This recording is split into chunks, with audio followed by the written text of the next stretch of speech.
जीवित परमेश्वर और उद्धारकर्ता प्रभु यीशु मसीह के पवित्र, प्रेमी और पावन नाम में आप सबको मेरा हार्दिक अभिनंदन। भजन संहिता 18 उसके 9 से लेकर 11 तक की आयतों को पढ़ेंगे। वह स्वर्ग को नीचे झुकाकर उतर आया और उसके पांव तले घोर अंधकार था। वह करूब पर सवार होकर उड़ा, वरन पवन के पंखों पर सवारी करके वेग से उड़ा। उसने अंधियारे को अपने छिपने का स्थान और अपने चारों ओर मेघों के अंधकार और आकाश की काली घटाओं का मंडप बनाया। परमेश्वर के उस भयंकर उपस्थिति को जो भजन लिखने वाला यहाँ पर दर्शा रहा है, उसमें वह इस बात को कहता है कि परमेश्वर उतर आया। और पिछले बार हम इस बात को समझने की कोशिश कर रहे थे कि परमेश्वर कैसी कैसी परिस्थितियों में उतर आया है, न्याय देने के लिए, दंड देने के लिए, परमेश्वर छुटकारा देने के लिए।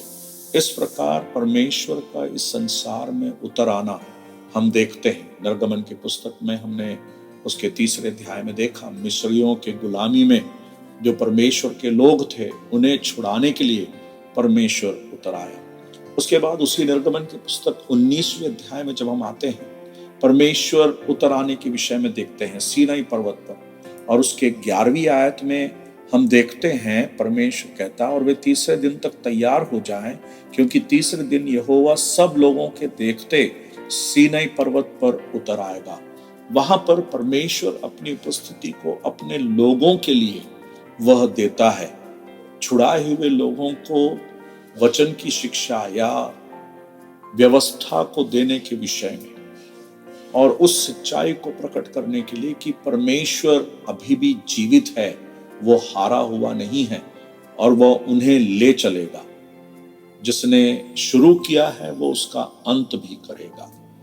और उस प्रकार परमेश्वर अपनी उपस्थिति को दर्ज कराता है। सीनाई पर्वत पर जब वह उतर आया था, और भजन लिखने वाला उसके विषय में कहता है, खुद ही दाऊद इसके विषय में कहता है।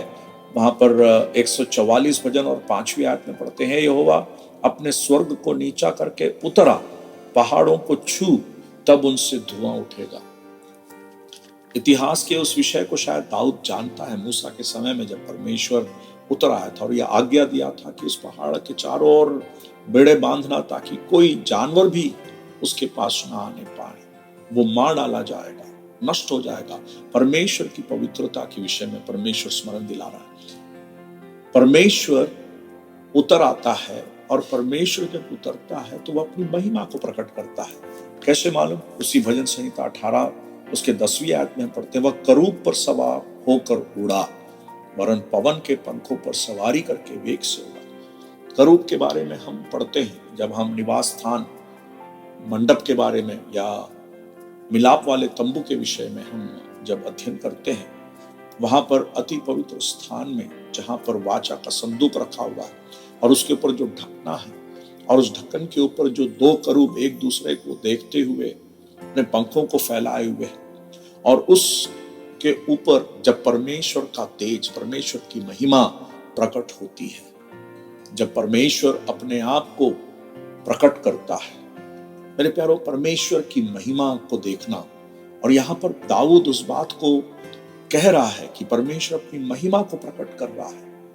वह उतर आता है तो इस अंधियारे भरे जगत में वो उतर आता है। ऊपर जो है वो रोशनी है, परंतु इस जगत में अंधेरा है। परंतु इस अंधेरे जगत में परमेश्वर अपनी महिमा को प्रकट करता है। और परमेश्वर की महिमा हम इसमें देखते हैं जहां पर उसकी पवित्रता की शोभा जो है वह प्रकट की जाती है। और परमेश्वर ने उस बात को प्रकट किया है, और इसलिए आज हम इस बात को समझ सकते हैं जब उसने अपनी महिमा को अपने पुत्र प्रभु यीशु मसीह के द्वारा हमारे लिए प्रकट किया। जब प्रभु यीशु मसीह इस संसार में उतर आए, परमेश्वर को कभी किसी ने नहीं देखा है। मूसा चाहता था परमेश्वर को देखे, परंतु परमेश्वर कहता है कि मुझे देखकर कोई प्राणी जीवित नहीं रह सकेगा। तो उस प्रकार के उस महान महिमामय तेजोमय परमेश्वर का प्रकटीकरण जो है इस अंधियारे जगत में, इस अंधेरे भरे जगत में, जब परमेश्वर उतर आया अपने पुत्र के द्वारा, उसने अपने आप को प्रकट किया। और इसलिए प्रभु यीशु मसीह कहते हैं, जिसने मुझे देखा उसने पिता को देखा।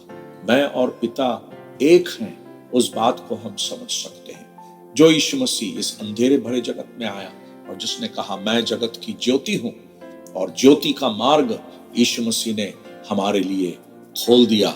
जैसे मैं पिछली बार आपको स्मरण दिलाया तीतुस की पत्री से, ताकि वह उस उद्धार को प्रकट करे अपने अनुग्रह के द्वारा। हमारे जीवन में उसने उस उद्धार को प्रकट किया और उस काम को उसने पूरा किया जब वो खुद ही स्वयं ही उस अंधेरे के परिस्थिति से होकर गुजरा, जहां पर उसे अकेले उस अंधेरे को अनुभव करना पड़ा। हमारा यीशु मसीह, आपका प्रभु यीशु मसीह, जो आपके पापों के लिए क्रूस पर बलिदान हुआ ताकि आपको पाप से बचाए, और हम जो छुड़ाए गए हैं, हम जो बचाए गए हैं, हमारे लिए कितनी आनंद की बात है कि हम उस महिमा में परमेश्वर को पहचान सकते हैं। उसकी भयंकरता है, वो धर्म से न्याय करने वाला परमेश्वर है। और उसके बारे में भजन लिखने वाला कहता भी है, जब हम वचन को पढ़ते हैं, भजन संहिता 97 और उसके दूसरी आयत में पढ़ते हैं, बादल और अंधकार उसके चारों ओर है, उसके सिंहासन का मूल धर्म और न्याय है। न्याय करने वाला वो सच्चा परमेश्वर, उसको हमने पहचान लिया है। उसके बड़े नाम की स्तुति हो। इस वचन को परमेश्वर आप सबको आशीषित करके दे। परमेश्वर का नाम धन्य माना जाए। आप सबको जय मसीह की। मसीह में आपका शालू भैया।